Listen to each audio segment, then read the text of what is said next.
For more on this, I'm also joined by our guests who are joining on this broadcast, Sriram Cholia. Let me come to you first, Sriram Cholia.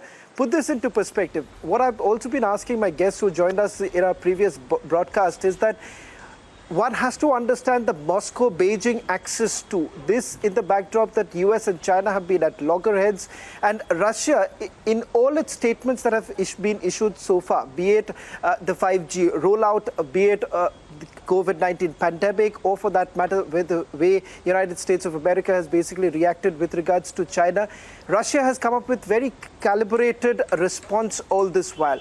So how exactly does India fit into this picture? Because somewhere down the line, it does appear that Russia is also now becoming overactive to try and diffuse the border tensions.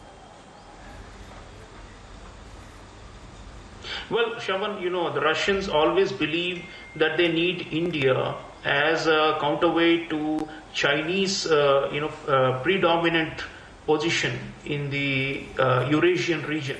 Because what has happened over the last 15-20 years is that China has encroached on Russia's natural sphere of influence, including the Central Asian republics and even Eastern and Central Europe. So these are the regions where, traditionally the former Soviet Union and the post-Soviet Russian state had assumed that it was this backyard.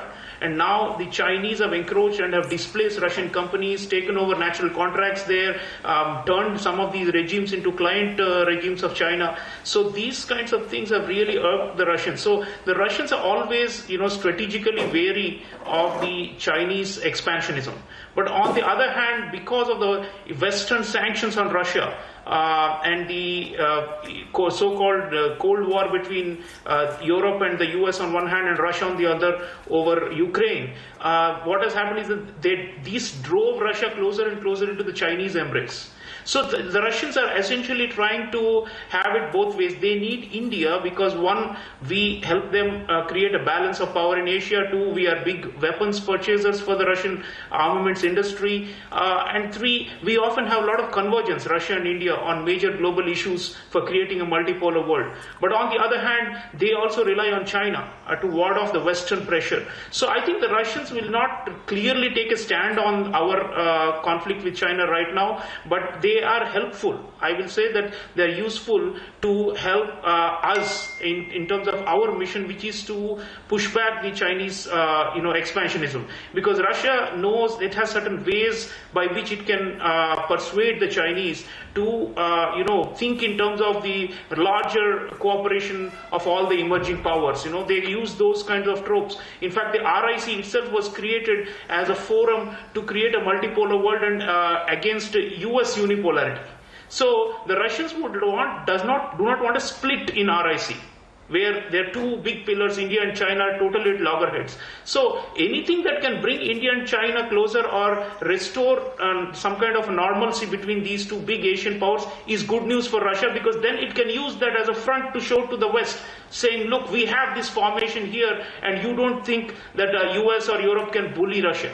So they need India, China to be together. But unfortunately, they also are, we have apprised, Dr. Jaishankar, I'm sure, has told his the Russian counterpart what the ground reality is. And so would the Chinese give their version to the Russians. So it's an interesting triangle, but certainly one where Russia and India are relatively weaker in terms of overall power compared to China. So there is more that these two relatively smaller powers have in common to fear from China. So I think there is that convergence that we will continue to build. With Russia, we are also building a Pacific route from Chennai to Vladivostok by ocean. So these kind of new ideas and synergies that Modi administration has promoted, apart from S-400 and other advanced co-production of weaponry, make Russia realize that if it wants to become a great power and if it wants to move out of China's shadow, it needs India. That's why they brought us into the Shanghai Cooperation Organization also. That's why Russians continue to believe that without India, they are going to become, a kind of like a sidekick to China, which the Russia's great power ambitions will not allow. So they need partnership, they need this coalition with India very, very strongly, but it doesn't mean that they are anti-Chinese either. So this is a kind of very nuanced position, like you rightly said, that